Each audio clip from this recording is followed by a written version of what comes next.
ایک شخص نے سوال کیا ہے کہ جیسا کہ ائمہ کرام رحمہ اللہ کے فضل سے جنتی ہیں، اگر ہم کسی ایک امام کے پیچھے لگ جائیں تو کیا ہم جنت میں نہ جائیں گے؟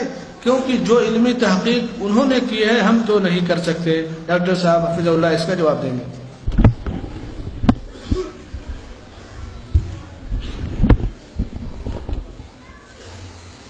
واقعی اگر آپ ایک امام کے پیچھے لگ جائیں آپ جنتی ہیں، کوئی شک نہیں۔ اگر آپ ایک امام کے پیچھے لگ جائیں آپ جنتی ہیں، کوئی شک نہیں۔ لیکن وہ امام، اس کا نام محمد الرسول اللہ، جو فرماتا ہے من اطاعنی دخل الجنہ، جنت دینے کا سرٹیفکیٹ محمد الرسول اللہ صلی اللہ علیہ وسلم کے پاس ہے۔ اگر کوئی اس امام کے پیچھے چلے جنتی ہے، کوئی شک نہیں۔ جو امام ہے ابو بکر کا، عمر کا، عثمان کا، علی کا رضوان اللہ علیہم اجمعین، عشرہ مبشرہ کا، بدریوں کا، احد والوں کا، جنگ خندق والوں کا، 1,40,000 صحابہ کا امام ہے، اس کے پیچھے چلنے میں جنت ملتی ہے، کوئی شک نہیں۔ حدیث میں آیا ہے من اطاعنی دخل الجنہ۔ لیکن جس کے بارے میں آپ کا خیال ہے کہ ہم خود ایک امام بنائیں اور اس کے پیچھے چلیں، اللہ نے گارنٹی اس کی دی ہے کہ اس کے پیچھے چلنے پر جنت ہے، اور اللہ کے نبی نے اپنے بارے میں خود کہہ دیا من اطاعنی دخل الجنہ ومن عصانی فقد ابا۔ میرے پیچھے چلا بلال، صہیب اور باقی صحابہ جنت میں گئے، اور میری راہ سے اختلاف کیا میرے اپنے چچا نے، ابو طالب نے۔ آپ نے فرمایا میرا رب اس کو جہنم میں آگ کے 2 جوتے پہنائے گا، اس کا جسم محفوظ ہوگا آگ سے، لیکن ان 2 جوتوں کی وجہ سے اس کا دماغ ایسے کھولے گا جیسے چولہے پر ہنڈیاں کھولتی۔ اس امام کے پیچھے چلو جنت ملے گی، حقیقت ہے، کتاب و سنت کہتی ہے۔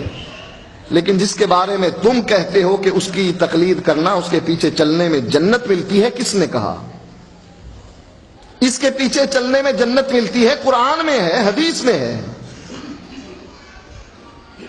اس کے پیچھے چلنے پر جنت ملتی ہے، کس نے کہا؟ کوئی دلیل تو ہونی چاہیے نا۔ بھئی یہ 4 امام کس نے بنائے، اور ان میں سے ایک کو مقرر کر کے کہا کہ جو کچھ یہ کہے گا وہی کچھ کروں گا؟ یہ کس نے کہا؟ ان 4 اماموں نے بھی منع کر دیا کہ نہ، یہ کام نہ کرنا۔ امام ابو حنیفہ رحمۃ اللہ علیہ نے منع کر دیا کہ جب میری بات نبی کی بات کے مقابلے میں آ جائے فَاتْرُكُوا قَوْلِي بِخَبْرِ رسول اللہ صلی اللہ علیہ وسلم، میری بات کو اٹھاؤ اور فَاضْرِبُوا عَلَى الْحَائِطِ، دیوار پر دے مارنا، اس لیے کہ یہ نبی کی حدیث کے مقابلے میں آ گئی۔ یہی بات امام شافعی سے، یہی بات امام مالک سے۔ امام مالک فرماتے ہیں مسجد نبوی میں درس دیتے ہوئے ہر آدمی کی بات کو رد کیا جا سکتا ہے سوائے اس قبر والے کی بات۔ اور یہی بات امام احمد فرماتے ہیں کہ میری تقلید نہ کرنا، اوزائی کی نہ کرنا، ان لوگوں کے پیچھے نہ چلنا جس کو مالک کہا جاتا ہے، شافعی کہا جاتا ہے۔ فرمایا خذوا من حیث اخذوا، دین وہاں سے لینا جہاں سے انہوں نے لیا۔ دین کا سرچشمہ یا کتاب ہے یا سنت ہے۔ ان 2 چیزوں کو 4 اماموں نے کہا کہ ہماری تقلید نہ کرنا۔ اب تقلید جو قطعاً حرام ہے وہ یہ ہے، کتاب و سنت کچھ کہتی ہے اور امام کچھ کہتا ہے۔ اگر کوئی شخص کتاب و سنت کے مقابلے میں اپنے امام کی بات اور اس کی آراء کو ترجیح دیتا ہے، اللہ کی قسم ہے کہ یہ انسان کبھی جنت میں نہیں جائے گا۔ سن لیجئے بات، جو آدمی کتاب و سنت کے مقابلے میں اپنے امام کی بات کو ترجیح دیتا ہے وہ آدمی کبھی جنت میں نہیں جائے گا۔ کیوں؟ قرآن کہتا ہے من یشاقق الرسول من بعد ما تبین له الهدى ویتبع غیر سبیل المؤمنین نولہ ما تولی ونصلہ جہنم وساءت مصیرا۔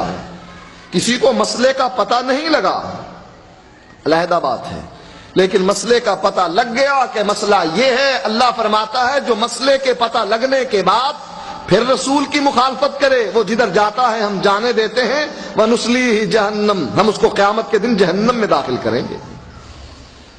تقلید جو ممنوع اور حرام ہے وہ یہ کہ کتاب و سنت کے مقابلے میں اپنے امام کی بات کو اٹھایا جائے اور کہا جائے کتاب و سنت چھوڑی جا سکتی ہے، امام کا قول نہیں چھوڑا جا سکتا۔ جیسا کہ انڈیا سے ایک رسالہ نکلتا ہے، اس میں مفتی صاحب سے سوال ہوتا ہے، تجلی اس کا نام ہے، پوچھتے ہیں مفتی صاحب سے کہ قرآن و حدیث سے اس کی روشنی میں میرے مسئلے کا جواب دیجئے، قرآن اور حدیث کی روشنی میں میرے مسئلے کا جواب دیجئے۔ تو مفتی صاحب جواب دیتے ہیں کہ سب سے پہلے تو میں یہ وضاحت کر دینا ضروری سمجھتا ہوں، جو ہر سائل اپنے سوال میں لکھ کر بھیج دیتا ہے کہ قرآن و سنت کی روشنی میں جواب دیجئے، مفتی صاحب جواب دیتے ہیں مقلد کے لیے قرآن و سنت کی روشنی نہیں، اس کے امام کا قول حجت ہوا کرتا ہے۔ یہ قرآن جو منور کرتا ہے سینوں کو، ما کنت تدری مل کتاب ولل ایمان، اے نبی تو بھی نہیں جانتا تھا کہ ایمان کس کو کہتے ہیں، قرآن کس کو کہتے ہیں، ولیکن جعلناہ نورا نہدی بہ من نشاء، ہم نے اس کو نور بنایا قرآن کو، اور اس کے ذریعے سے ہم لوگوں کے دلوں کو منور کرتے ہیں، ہدایت دیتے ہیں۔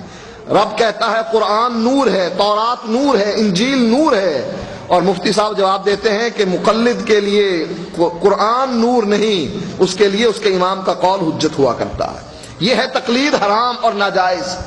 ایک یہ ہے کہ اپنے کسی عالم سے فتویٰ پوچھ لینا کہ کیا کتاب و سنت کی روشنی میں بتلائیے کیا جواب ہے اس کا، مسئلہ پوچھنا تقلید نہیں۔